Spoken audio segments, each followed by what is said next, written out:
Arbuste fruitier, la pépinière en faveur de la biodiversité. Salut les permapotes, bonjour Étienne. Bonjour. On se trouve à la ferme Nopilif au nord de Bruxelles. Pouvez-vous nous parler de ce magnifique projet? Alors, ce projet, c'est une entreprise de travail adapté. Elle a 40 ans. Elle a commencé avec Benoît Sessens, notre directeur, il y a 40 ans, donc avec 5 ou 6 personnes. On est maintenant pas loin de 200.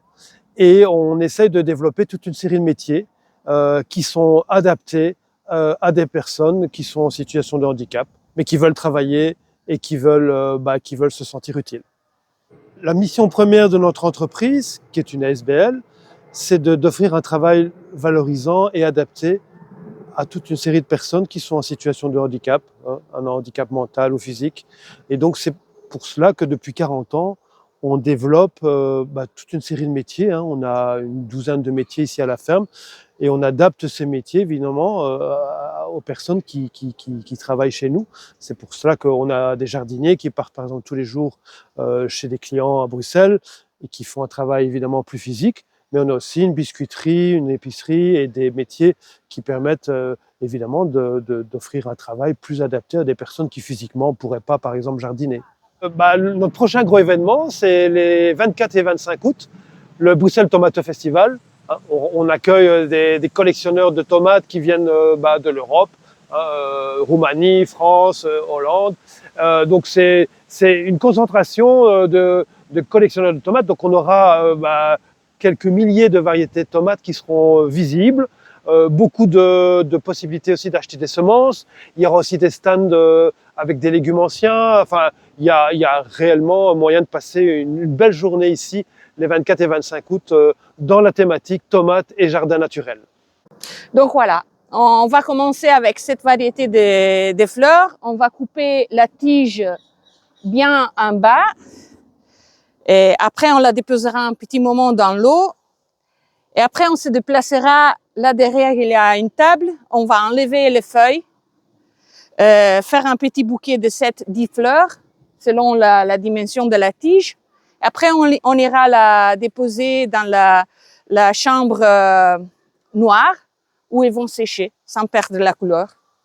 Voilà. Donc, vous pouvez venir. On commence, on démarre. Donc, voilà. On va chercher la tige vraiment en bas. Comme ça, la plante peut donner à nouveau des fleurs. Et on la met tout de suite dans l'eau.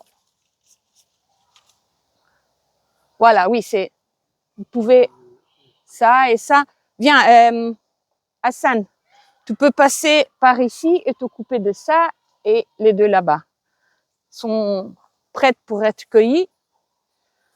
Parce qu'ici, oui, c'est bien un jardin de fleurs alors. Oui, c'est un jardin de fleurs. Et voilà, on utilise aussi les fleurs. Caroline, normalement, elle prend des fleurs pour les apporter à l'estaminet, pour faire une petite décoration pour les tables, pour les clients. Donc voilà, il y a quand même une synergie avec les autres sections de la ferme. Voilà, et donc tout ce qui est fait ici, c'est, comme je te disais, c'est essentiellement des plantes qui vont être comestibles ou utiles pour la biodiversité. Il y a énormément d'espaces qui sont même dédiés à la nature, qui sont gérés de manière très extensive. Et tous les aménagements, on les fait avec de la récupération de bois, de vieilles dalles là, que nos jardiniers ont ramené un jour d'un chantier. Donc on est vraiment dans l'esprit de l'économie circulaire et de consommer le moins possible et de faire le plus possible avec ce dont on dispose en fonction des opportunités. Voilà. Et donc ici, voilà, on a des espaces cultivés, on a du kiwi, des groseilliers, mais on a aussi des espaces qui sont complètement dédiés à la nature. On les gère quasiment pas. Et ça sont des zones refuges pour la faune, mais pour la flore aussi.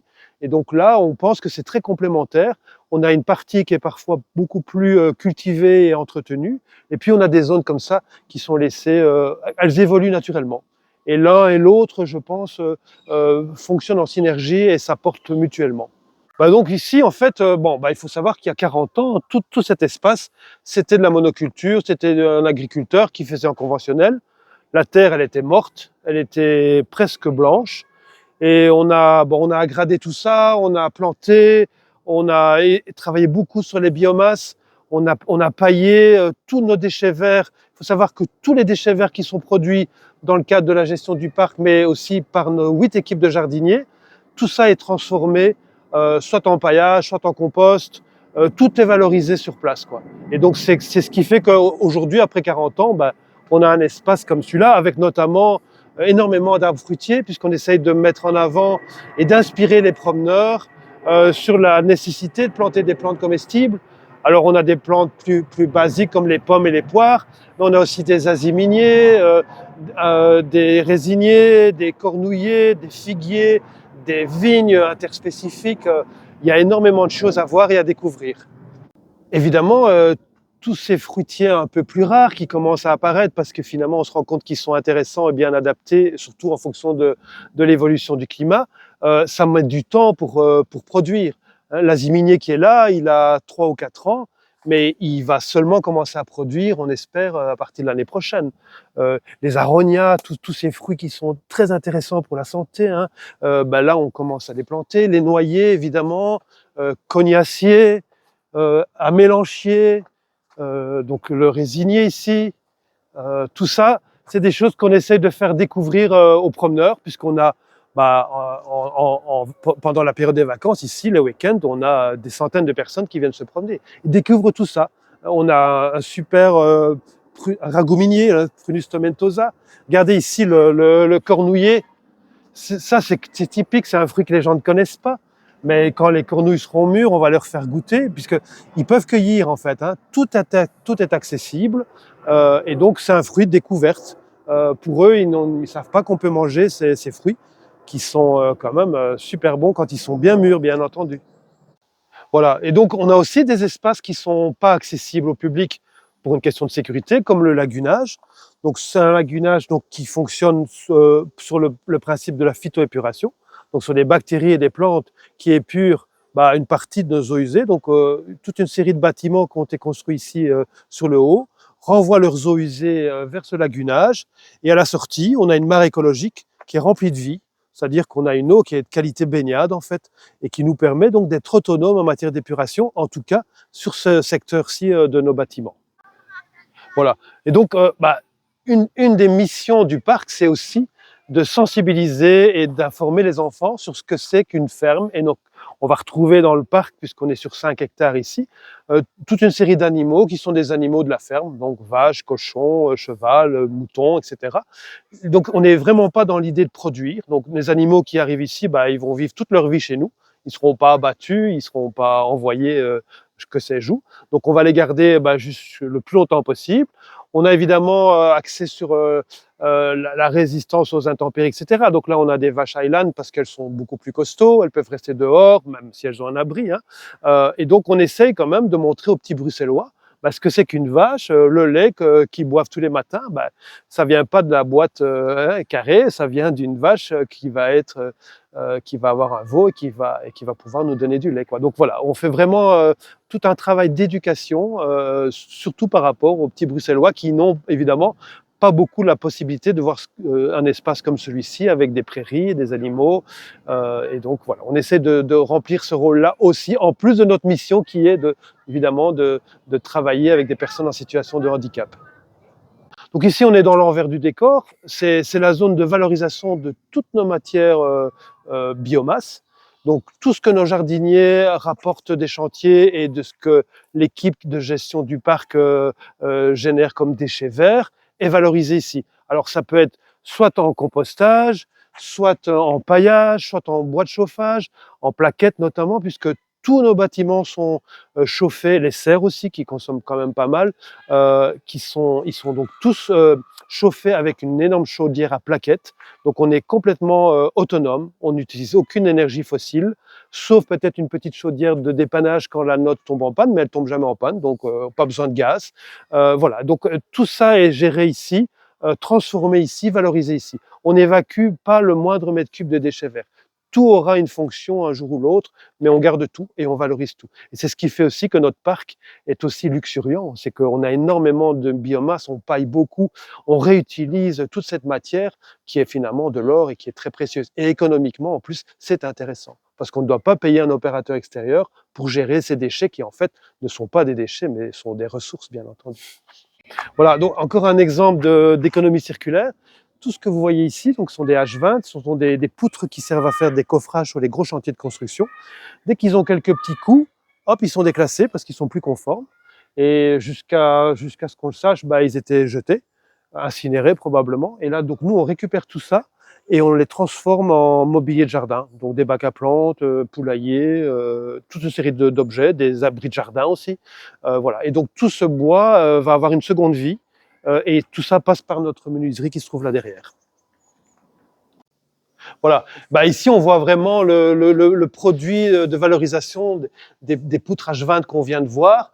Donc là, on a fabriqué des grosses jardinières bien massives qui vont être vendues à des particuliers qui veulent éventuellement soit de faire un petit espace potager sur leur terrasse, soit de simplement l'utiliser pour planter des fleurs, par exemple. Voilà. Et là, on a vraiment un modèle d'économie circulaire. Tout est local.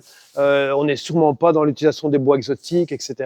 On essaie vraiment toujours de trouver des alternatives, évidemment, à ces solutions qui sont vraiment pas des solutions. Donc ici, on est dans la jardinerie. On a une zone qui est comme celle-ci, plus axée sur l'ornemental. Et là-bas, on ira voir après la partie plus axée sur tout ce qui est comestible. Pourquoi de l'ornemental? Parce que on a une clientèle bruxelloise qui ne vient pas que pour acheter des fruitiers ou des aromatiques. Donc on essaye de contenter tout le monde, mais toujours en essayant de proposer des plantes soit bio, soit produites localement. Voilà, c'est pas toujours facile, mais on essaie en tout cas quand c'est possible de le faire comme ça. Et pareil pour tout ce qui est, donc on est éco-jardinerie, donc on va pas vendre ici évidemment de produits type pesticides chimiques, donc on va avoir des solutions éventuellement écologiques, bio, et on va surtout prôner l'anticipation, la prévention plutôt que le curatif, quoi. Donc on va aussi travailler au niveau éducation des clients en leur expliquant que un jardin, il peut très bien se faire sans qu'on utilise le moindre produit, bien entendu. Ici, on est dans la partie plus fruitière. Évidemment, on est en été, donc il y a beaucoup moins de choix qu'il y en avait au printemps. Mais notre pépinière produit de sorte que dès le mois de septembre, on va pouvoir réachalander tout ce qui est vigne, kiwi, etc. Après, notre pépinière, actuellement, ne produit pas tout ce qui est vendu ici, parce qu'on n'y arrive pas, ce sont des quantités beaucoup trop importantes, mais on essaye petit à petit de produire un maximum de choses pour justement favoriser une production qui est maison, locale et de qualité, puisque tout ce que nous produisons à la pépinière est bio. Donc ici, on est dans la zone comestible, on est ici sur tout ce qui est fruitier, donc les vignes, tous les arbres et arbustes comestibles un peu plus rares, moins conventionnels, qu'on va retrouver ici, et puis progressivement, même des choses, on a par exemple des grenadiers qui sont issus, donc ça ce sont des grenadiers qui sont issus d'un grenadier qui donne des grenades ici en Belgique, près de Tubize. Donc on sait qu'ils fonctionnent bien. On a des Tuna sinensis, on a des amélanchiers, on a énormément de petites choses. Et là, on va aller plutôt vers tout ce qui est plantes aromatiques, puisque ça fait partie de nos spécialités. Et il faut savoir que pratiquement toutes nos aromatiques sont produites dans notre pépinière. Donc ça, c'est vraiment du local, quoi. Voilà. Après, on a aussi des choses qui viennent exceptionnellement de Toscane, parce qu'il faut aussi de temps en temps pouvoir répondre à une clientèle qui demande ce genre de produits. Voilà. Et donc, je te parlais des agrumes rustiques, donc ça fait partie des fruits qui sont de plus en plus demandés. Il faut savoir qu'à Bruxelles, on a énormément de petits jardins entourés de murs, donc on a des microclimats qui sont super intéressants. Donc on a toute une série d'agrumes qui peuvent résister jusqu'à du -15, qui peuvent être mis en culture et qui donnent des fruits sans aucun problème dans les jardins bruxellois. Et ça, on les verra à la pépinière puisqu'on a commencé à les greffer cette année-ci. Donc ici, on est dans les serres du Stuivenberg. Voilà, donc des serres qui appartiennent à la donation royale, ancienne serre qui était utilisée par les jardiniers de Léopold Ier pour alimenter en fleurs et en plantes tous ces parcs. Tout ça est maintenant géré par Bruxelles Environnement. Et Bruxelles Environnement nous a confié l'occupation des lieux pour une période de 10 ans. Et on a pour mission ici de produire des plantes comestibles. Voilà, donc on est dans une pépinière comestible. Alors ici, évidemment, il y a des tomates parce qu'on en avait un peu trop, donc on produit des légumes. Ils seront vendus dans notre épicerie, mais c'est pas la mission première. Voilà. Donc évidemment, on va pas les laisser pourrir, on va les valoriser. Mais la mission première ici, c'est de reproduire des plantes. Donc ici, on sème, on bouture, on greffe, et on essaye de surtout proposer des variétés de plantes qui sont bien adaptées à notre climat, Au niveau des fruitiers, on va aller même rechercher des variétés qui sont un petit peu moins courantes, mais qui sont de plus en plus adaptées, notamment au réchauffement climatique. Donc, on va ici produire notamment des figues, des kakis, toute une série de fruits qui sont pas encore vraiment connus du grand public, mais qui ont toute leur raison d'être dans un jardin, surtout à Bruxelles, puisque là, on est dans des jardins abrités et qui créent des microclimats qui permettent de cultiver tous ces fruits sans aucun problème. Voilà. On est aussi dans l'idée de produire notamment toute une collection d'agrumes rustiques, puisque il y a une demande énorme du public pour pouvoir cultiver dans son jardin de ville un satsuma ou un yuzu. Donc on a acquis des variétés qu'on va commencer à greffer, qu'on va pouvoir vendre dans les prochaines années. Et voilà. Et donc l'idée ici, c'est d'occuper une équipe de 6 à 7 personnes et de pouvoir donc produire un maximum de plantes qui seront toutes vendues dans notre jardinerie que tu as pu visiter tout à l'heure. Une partie de nos pieds-mers d'agrumes, ils sont pas tous rustiques, il y en a qui vont être vendus comme plantes d'orangerie. Ceux qui ont été plantés en pleine terre, comme celui-ci, vous voyez, lui, il est résistant à -15, -16. Il va déjà passer un hiver ici à l'extérieur sans aucun problème. Après, on est dans un microclimat ici. Il y a des murs de briques qui accumulent l'énergie. On a une serre à l'arrière, donc on est protégé des vents. Donc évidemment, on est dans des conditions exceptionnelles, mais qui correspondent à un jardin bruxellois typique. Voilà. Donc toutes ces plantes vont être mises en culture. Ici, on a déjà des greffes qui ont été faites il y a 2 mois ou 3. Vous voyez, on a déjà des départs, donc ça fonctionne assez bien. On est sur ici un citron caviar, donc ça c'est évidemment pas un agrume rustique. Et voilà, donc on essaye de démarrer cette culture-là. On verra bien d'ici 2 ou 3 ans ce que ça donne. Là, on a la production de sédum qui vont alimenter nos équipes de jardiniers qui aménagent des toitures vertes, puisqu'à Bruxelles, il y a de plus en plus d'obligations de végétaliser les toits. Donc, ils cultivent des joubardes et des sédums pour ces travaux-là. Et puis, on peut aller voir dans les serres toute une série d'autres cultures, si vous voulez. Et donc là, dans la serre, on a les derniers poncirus semés. Donc, le poncirus, c'est le porte-greffe le plus rustique. Donc, pour produire un agrume qui sera destiné à un jardin, en général, il faut le greffer sur poncirus. Là, il nous reste quelques semis. Voilà. Ça, c'est des pépins de poncirus qui ont été semés ici en février-mars, qui sont encore beaucoup trop jeunes pour être greffés, mais qui vont pouvoir être greffés dès l'année prochaine. Ici, on a les 3 poncirus triloba qui nous servent de porte-greffe. Donc, ces petits citrons, elles seront arrivés à maturité vers le mois d'octobre, et on va pouvoir récupérer les pépins qui seront maintenus au frais et puis qui sont semés dès la fin de l'hiver, pour justement générer tous nos futurs porte-greffes. Voilà. Donc là, on est sur un citronnier qui résiste à -18. Voilà. Le seul problème, c'est qu'il y a de la poncirine dans ces citrons et donc c'est immangeable. On va aller prélever un greffon sur une plante mère. Vraiment, le geste indispensable, c'est désinfecter tous les outils, parce qu'on a notamment le virus de la tristeza, qui est un virus qui décime pas mal d'agrumes, qui se transmet par la taille et par les pucerons aussi. Donc il faut vraiment toujours vérifier que les outils qu'on utilise sont désinfectés. Voilà, on va aller voir les plantes mères.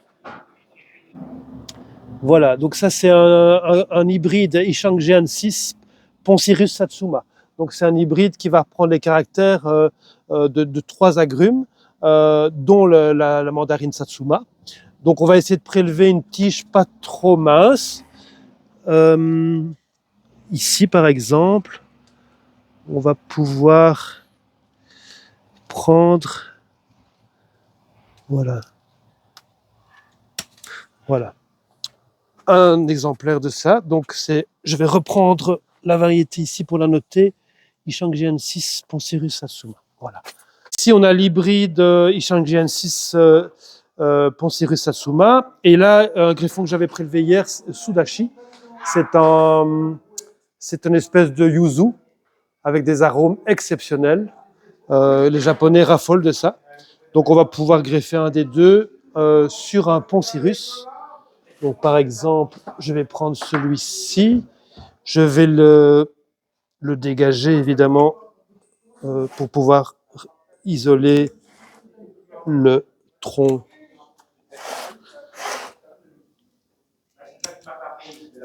Voilà. Voilà, je vais couper la tête ici. Donc, tout ça, c'est du Poncirus. Éventuellement, après, on peut bouturer. Le Poncirus se bouture. On peut récupérer donc les parties les plus intéressantes pour... J'enlève les épines, ça ne sert à rien de garder ces épines. Voilà. Voilà. On a dégagé le porte-greffe. On va essayer maintenant de trouver sur le greffon une branche qui a un diamètre le plus similaire à celui-ci. Donc on va greffer d'abord le sudachi. Donc le sudachi, on va garder simplement les pétioles des feuilles. Les aiguilles, on peut les enlever. Voilà. On va le couper ici. Je vais voir éventuellement où est la partie la plus intéressante. On peut la prendre ici. Donc je vais couper ça comme ça. Je vais laisser pour l'instant 3 yeux. Voilà. Donc je vais toujours désinfecter les outils. Voilà. Alors je vais commencer par... On va faire une greffe anglaise simple. Il y a d'autres techniques, mais pour l'instant on fait plutôt des anglaises. C'est pas très compliqué. Donc, on va essayer de trouver une partie la plus droite possible et on va faire une entaille sur 2 à 3 cm. Voilà.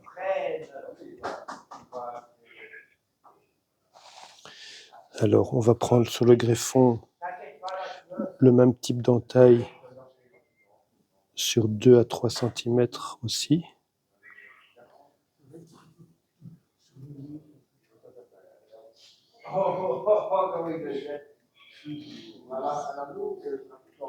Voilà, donc on a une entaille comme celle-ci. Ici, on va réduire un peu pour ne pas pouvoir correspondre en termes de longueur. Donc on est plus ou moins bon. On prend un élastique. Alors on va essayer de faire une jonction. Voilà. Donc là on voit vraiment que les cambiums des deux côtés sont quasiment alignés. On va commencer par ligaturer en faisant un tour d'élastique. On va réaligner les cambiums. Alors moi, en général, je commence par monter en réalignant les cambiums régulièrement. Il faut bien serrer, il faut vraiment qu'il y ait un contact entre les deux parties pour que la sève puisse très rapidement passer du porte-greffe au greffon. Je vais bien entourer le dessus pour qu'il n'y ait pas d'entrée d'air et d'oxydation. Je vais réaligner mes cambiums ici sur le bas avant de descendre avec mon élastique et faire un nœud ici pour terminer. Voilà, je serre bien. Et ensuite, je vais utiliser un buddy tape. En fait, le greffon qui est ici ne va pas être alimenté pendant les premiers jours puisqu'il faut que la connexion se fasse et que la sève montante puisse très rapidement irriguer les tissus du greffon. Donc, il faut éviter à tout prix qu'il y ait de l'évaporation, de la transpiration. Donc, je vais commencer sur le dessus par faire un petit chapeau avec le buddy tape. Donc ça, c'est un plastique élastique qui va laisser respirer la plante, mais qui va empêcher la déshydratation. Donc, je crée un petit chapeau sur la coupe qui a été faite tout au-dessus. Et puis, je descends le long du greffon. Je veille vraiment à ce que toutes les parties du greffon soient sous le plastique, sous le buddy tape. Et donc, pendant 2, 3 ou 4 semaines, on va avoir une atmosphère assez confinée sur le greffon. Et ça va nous aider à gagner du temps jusqu'à ce que les bourgeons sortent au niveau de la base des pétioles que j'ai coupées et puissent faire se développer la greffe. Donc là, je vais faire un petit tour comme ça ici, puis je le colle comme ça. Voilà, c'est suffisant. Voilà. Et donc ce Buddy Tape ici, il va se décomposer. Les bourgeons qui vont sortir, donc on a gardé 3 yeux, 2 ou 3 yeux, ils vont traverser le ruban sans aucun problème. Et l'élastique qui a été utilisé ici, on va même pas l'enlever parce que d'ici quelques mois, il va se désagréger aussi, il va perdre son élasticité et la plante va pouvoir se développer sans problème, quoi. Voilà. Donc là, on va évidemment indiquer directement sur le pot ce que l'on a greffé. Donc en fait, on est sur un Sudachi, sur pont Cyrus. Voilà. Ça va rester sur le pot jusqu'au prochain rempotage et ça va nous maintenir, ça va nous aider à conserver la bonne variété et le bon porte-greffe. Voilà. Donc là, on est sur un yuzu, une espèce de yuzu qui va résister à probablement -12 et qui pourrait être planté dans un jardin bruxellois devant un mur plein sud, par exemple. Donc ici, on est sur une des tables où on stocke nos greffes qui ont été faites il y a environ entre 2 et 1 mois et demi. Donc on a des greffes de 2 mois qui sont déjà en train de bien démarrer. Là, on a enlevé le Buddy Tape parce qu'on voulait voir. C'est la première année que l'on fait des greffes d'agrumes, donc on voulait voir un peu. Les greffes plus récentes, elles ont encore leur enveloppe plastique. Évidemment, ici, on doit régulièrement enlever les pousses qui viennent sur le porte-greffe, comme on le ferait avec n'importe quel porte-greffe. En fruitier classique, c'est la même chose. Et voilà. Donc ces plantes-là, elles vont être cultivées pendant toute la saison et elles devraient probablement, pour certaines, déjà être vendues l'année prochaine. Et si elles n'ont pas suffisamment poussé, on les gardera encore 1 an ici en culture. À ce moment-là, on les sortira des serres. Ici, on les garde en serre. C'est une serre qui a été chaulée pour vraiment pouvoir tout contrôler. Mais normalement, dès que la greffe s'est bien développée, ça part dehors sous ombrière. Prochain rendez-vous, ce sera le Bruxelles Tomato Festival, 24-25 août. On sera tous sur le pont à la ferme Nopilif. Toutes les infos via notre page Facebook ou notre site internet. Tapez ferme Nopilif, vous trouvez ça sans problème. Très bien, on mettra les liens en bas de la vidéo. Merci beaucoup Étienne pour le temps passé avec nous. C'était un plaisir. Du coup, on se voit bientôt les permapotes. Allez, ciao. Salut.